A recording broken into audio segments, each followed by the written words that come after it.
L'histoire que je vais vous raconter s'est produite il y a 10 ans. J'avais 14 ans à l'époque. Il était aux alentours de 17h30 et je rentrais de la bibliothèque. Je finissais en général les cours vers 16h. Et j'avais pris l'habitude de faire un arrêt à la bibliothèque, qui se trouvait sur le chemin entre mon collège et ma maison, pour y faire mes devoirs tranquillement et y lire quelques mangas. Nous étions en plein hiver. Le soleil était donc déjà bien descendu à l'horizon, et les rues s'étaient assombries. Je marchais tranquillement, casque posé sur ma tête et musique dans mes oreilles, comme j'avais l'habitude de le faire. Au bout de quelques minutes, un frisson parcourut tout mon corps. J'ai eu cette désagréable sensation d'être observée. Je me suis arrêtée, regardé tout autour de moi, mais je n'ai rien vu. Ce n'était pas une rue très fréquentée en général, mais là, elle me semblait encore plus déserte, ce qui ne fit qu'accroître mon sentiment d'insécurité. J'ai néanmoins repris ma route en pressant le pas. Mais de nouveau, au bout de quelques mètres seulement, j'ai eu de nouveau cette sensation. Je me suis arrêtée, mis ma musique en pause, enlevé mon casque et inspecté les alentours plus minutieusement. Mon regard se posa sur quelque chose qui me fit échapper un cri de surprise. À quelques dizaines de mètres de moi, derrière un lampadaire se trouvait une silhouette. Je n'arrivais pas à la distinguer en détail. Elle était dans l'ombre du poteau. Mais très vite elle s'est penchée et fut baignée par la lumière. C'était un homme. Il avait l'air sale et négligé.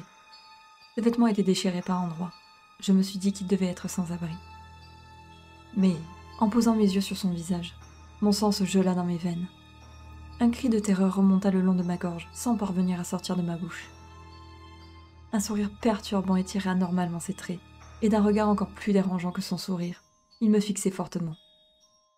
Un regard rempli de folie, et ce n'est qu'au bout de quelques très longues secondes que j'ai remarqué qu'il tenait quelque chose dans sa main. C'était un couteau de boucher. Il était extrêmement sale. Je ne savais pas si c'était de la rouille ou du sang. Mais très honnêtement, je pense que vous et moi connaissons la réponse. J'étais totalement figée par la surprise et l'incompréhension, quand tout à coup... L'homme poussa un hurlement terrible qui me ramena à la réalité. Mes jambes ont réagi toutes seules. J'ai tourné les talons et me suis mise à courir aussi vite que possible. Je n'ai pas pris la peine de tourner la tête. Au vu du bruit derrière moi, j'ai très vite compris qui s'était lancé à ma poursuite.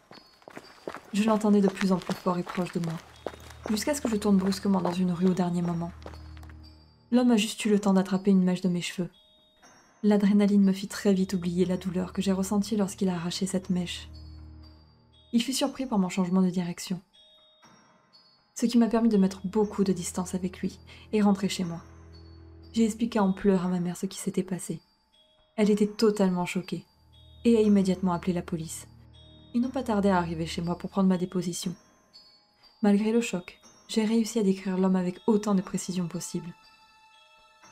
Malheureusement, après des recherches dans tout le quartier, l'homme n'a jamais été retrouvé. Je ne l'ai jamais revu depuis ce jour. Je ne rentre plus seule le soir, et j'ai toujours cette sensation d'être observée. Je n'ose pas imaginer ce qu'il me serait arrivé si je n'avais pas brutalement changé de direction et réussi à le semer.